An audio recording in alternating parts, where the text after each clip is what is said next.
Hey, thrill seekers. Are you ready? Come with me. It's time for us to take stock of our garlic.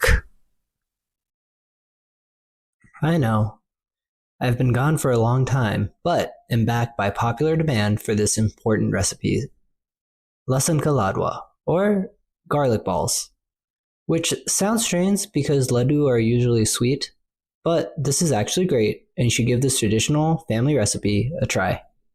So the sprouts of the garlic are called the green garlic, and this is what we'll use here today. Just grown in water bottles actually. And it's gone. And while I highly recommend growing the garlic yourself if possible, you can otherwise buy it frozen from your local Asian grocery store. From the green garlic, we will chop it up into pieces in the size shown, and you should use about 2 cups total.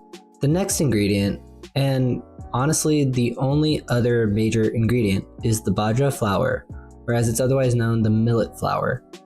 And it is chalky in, the way that flour is chalky. Anyways, add a TBS, or a tablespoon, of good white salt to the 4 cups of millet flour. Next, add in a 1/3 cup of cooking oil, preferably canola or vegetable. Once you do, then go ahead and mix it in lightly. Spend just a couple of minutes to get everything combined. At this stage, we're not looking to make a full dough, but we will soon. After this, you will need 1.5 cups of slightly warm water. Stir in half and start to knead the dough. After light kneading, pour in the rest and continue to knead. Knead somewhat gently to just combine the ingredients, pressing and folding repeatedly. Note that the consistency of the dough that we are looking for is more like a malleable clay than that of a traditional bread dough. This is largely due to the millet flour itself.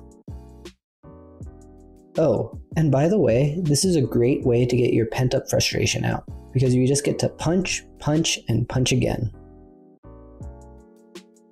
And it should form like so. Once you get to this stage, add in an additional 1/4 cup of water and continue kneading.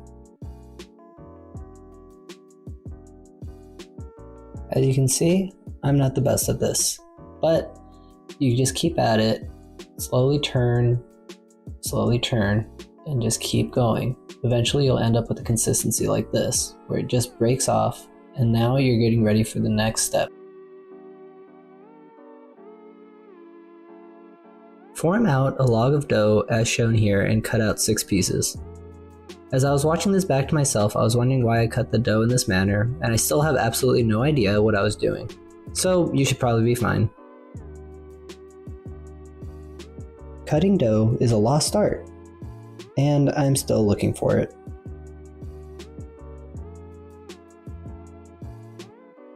Lightly oil your hands and form balls of the individual pieces and then begin to flatten them out.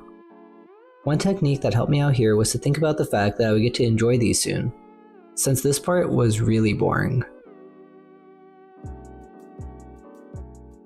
Once flattened out, add additional millet flour on both sides of your roti pieces prior to frying.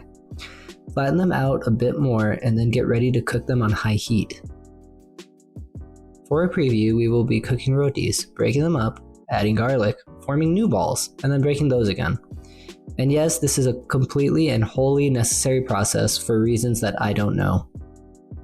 To get the best roti, you really have to just slap it onto the hot pan. Make sure the pan is super hot though, so that the roti will release easily. I know they say that bread from India is none of your business, but remember, this is bajra ki roti, which is the people's business.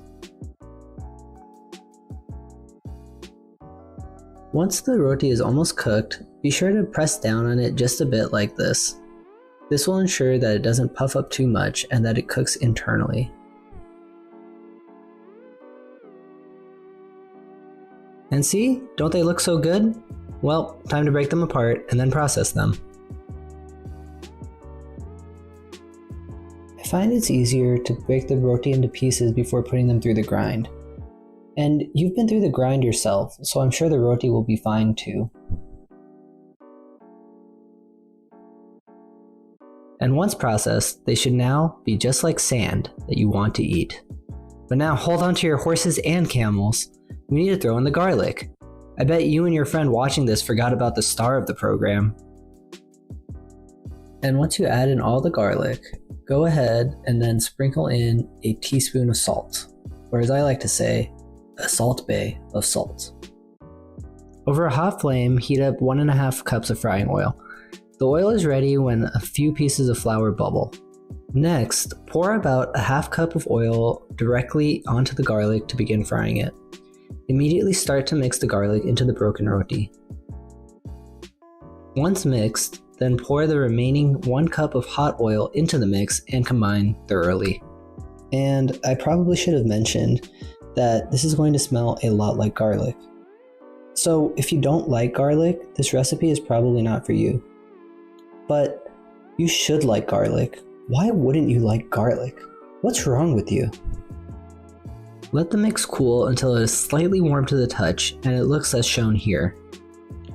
And like all garlic, when it gets too hot, well, they take their cloves off.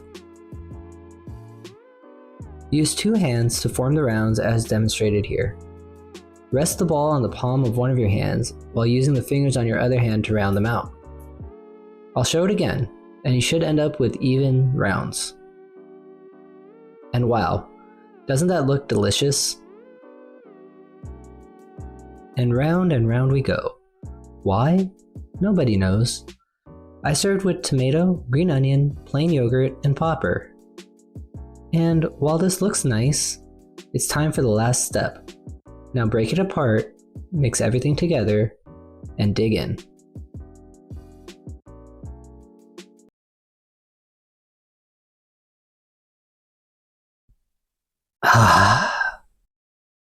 Hello again, and welcome to the pursuit of happy meals. Please remember to like and subscribe.